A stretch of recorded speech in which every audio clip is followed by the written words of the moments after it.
Howdy folks, hope you're all having a good one, and welcome back to World of Warships with Rear Admiral Jingles. Our hero today is probably drunk. I mean, he might be, but that's actually his name. This is Probably Drunk in the Swedish, technically pan-European, Tier 10 cruiser, the Svea. And you know who else is probably drunk? That would be Wargaming. Battle starts. Do you notice anything strange about this particular replay? You know that there are replay bugs in World of Warships replays, the famous one of course being the scores at the top of the screen being switched. So unless you're actually paying attention to when a cap gets flipped or when a ship gets sunk and you see which score goes up and which score goes down, you don't know which score belongs to which team. Yeah, everybody's familiar with that one. Well, World of Warships has just managed to get itself a new bug, or at least the replays have. This time, possibly from World of Tanks. Can you hear it? Or rather, not hear it? You see, amongst the bugs in World of Tanks replays, such as Sixth Sense being activated at the start of the battle and staying activated until you actually get spotted, at which point it goes off, World of Tanks also has a famous bug where there are no engine noises. Now you can fix it in World of Tanks most of the time by simply pressing the relevant keyboard command that rewinds the battle back to the start. Most of the time. Sometimes it just crashes the replay, so you can't actually watch the battle. Or you can, but you're watching it without any engine noises. And it's like watching a nature documentary until one of the tanks fires its gun, at which point you jump out of your seat in shock at the sudden noise. Well, it's like that in World of Warships replays now. Sometimes. It certainly is today. I mean, you can even hear the sound of the hull creaking as Probably Drunk here executes a high-speed turn. You just can't hear the engines. It's just really freaky. And unlike in World of Tanks, you can't fix this by just winding the replay back 20 seconds, because World of Warships doesn't have that replay functionality. So if you fire up a World of Warships replay and there are no engine noises, you're basically stuck with it for the rest of the battle. Good job, Wargaming. As to whether or not the scores are bugged in this replay, well, only time will tell. Enemy force sighted on the horizon. So what do you need to know about the Svea? Well, it's a Tier 10 pan-European, not a destroyer. I have to admit, it wasn't until I was halfway through this battle that I realised it was a cruiser. For a number of reasons, partially because of the way Probably Drunk plays it, because he does play it like a destroyer. But also, I mean, the ship's relatively new. It was introduced into the game in August of last year, so it hasn't been around for that long, and it's also not particularly common. You don't see it too often. There's also not a lot of information available on it. It has a very, very sketchy World of Warships wiki entry. You can see it has 3 turrets, one at the front, 2 at the back.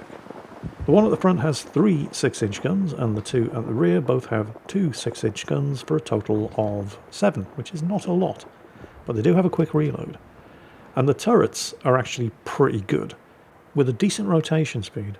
But more importantly, I'm not 100% sure, but I think, because it looks like, they can all rotate a full 360 degrees, which is going to be real bad news for the Jaeger over there, who appears to have zigged when he should have zagged by turning into the island, almost certainly to get torpedoes away without looking where he was going, which means he's now stuck.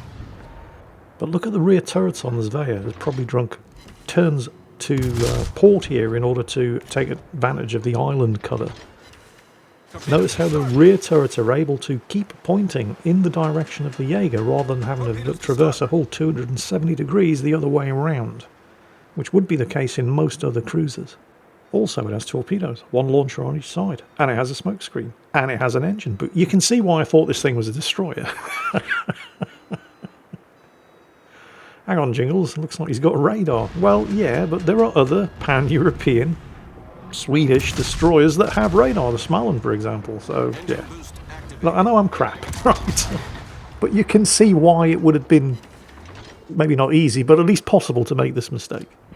Well, despite what should have been a fatal tactical blunder by turning into the sandbank there, the Jaeger has in fact survived. But wait a minute, what dark sorcery is this?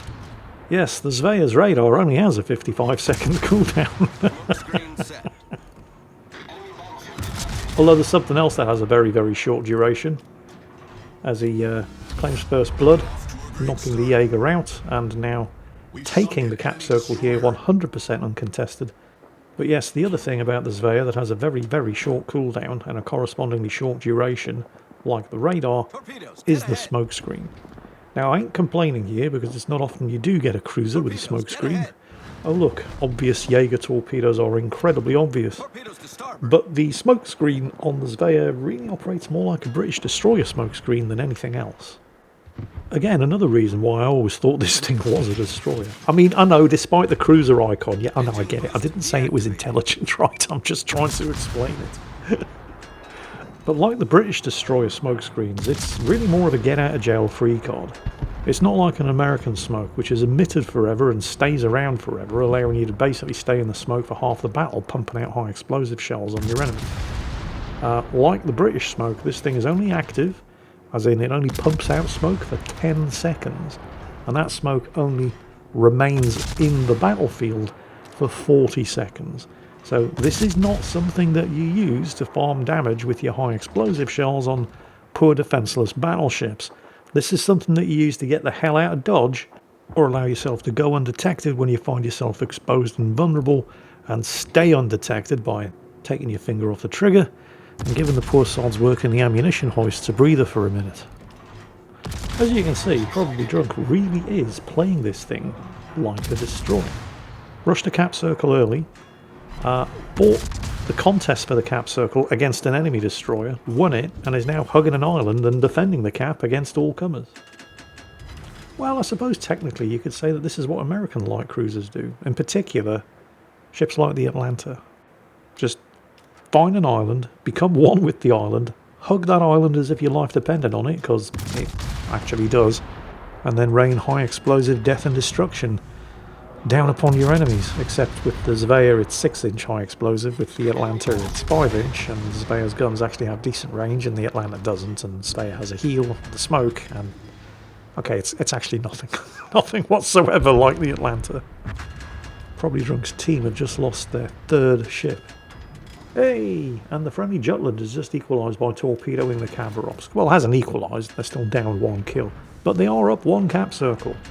Because, well, kills are important. I mean, they're very important in this game, but cap circles are what matter. Probably popping his smoke here with the enemy miasma popping around the corner and dumping his torpedoes.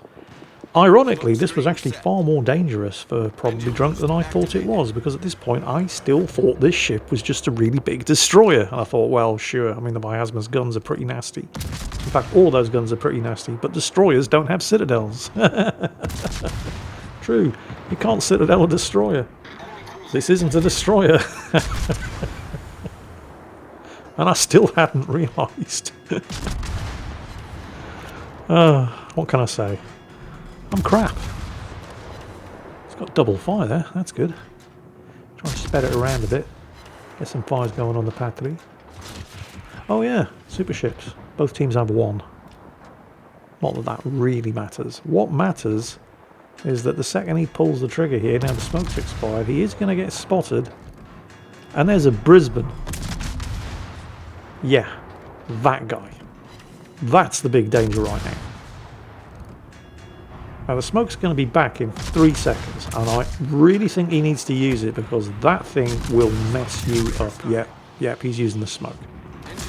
Brisbane's outside of radar range, unfortunately. The radar does only have a 9-kilometre range, and it's only active for 15 seconds. Much like a destroyer radar. Yep, the excuses just keep piling up. But yeah, I mean, the radar is pretty bad. But, you know, it's better to have it than not. Remember, this smoke's only active for 40 seconds, so if he's going to try to get a fire set on the Patry, actually, it might be better to finish off the Brisbane, because the Brisbane is definitely the biggest threat.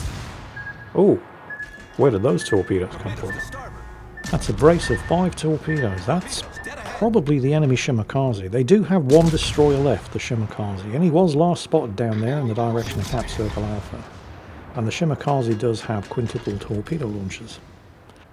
It's at about this point where I think I actually realised, oh, as the friendly Smolensk manages to finish off the Brisbane. That's fantastic news for Probably Drunk, because right now the Brisbane was the biggest threat to him.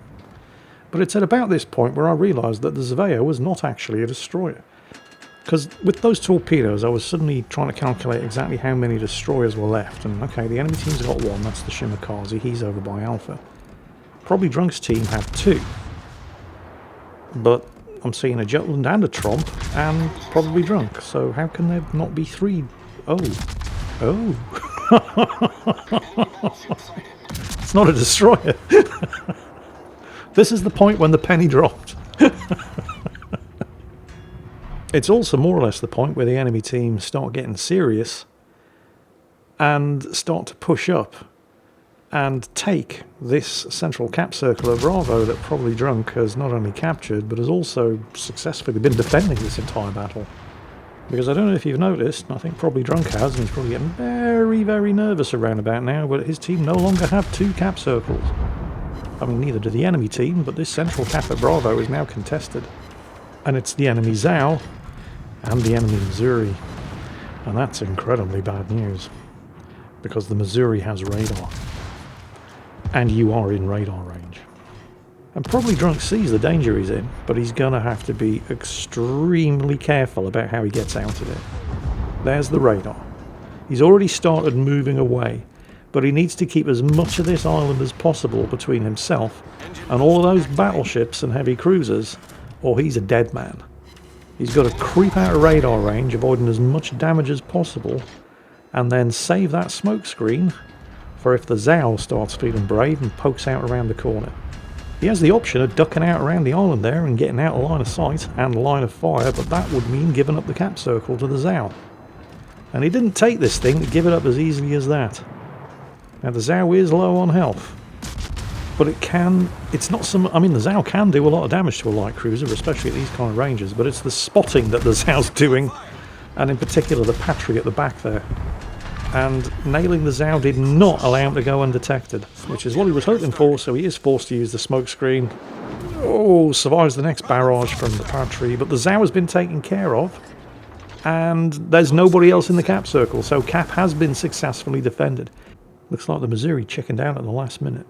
But to be fair, that was probably the right decision, because the Zhao didn't survive it, and if the Missouri had continued to push into the cap circle, I mean, the team have got a pretty solid line of defence set up here. It's probable that Missouri would have suffered the same fate. You know, the team are actually in a pretty good spot. I mean, yeah, they're behind on kills, but they managed to hold on to 2 cap circles, so they are ahead on points. Probably drunk's about to slip back into this cap circle, as is the friendly Jutland over to the east, as is the friendly Tromp over to the west. He's moving in, he's not quite there just yet.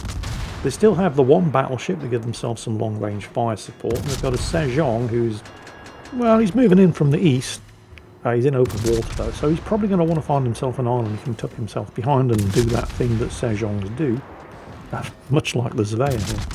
And over on the western flank they have a Smolensk, the one who sank the Brisbane.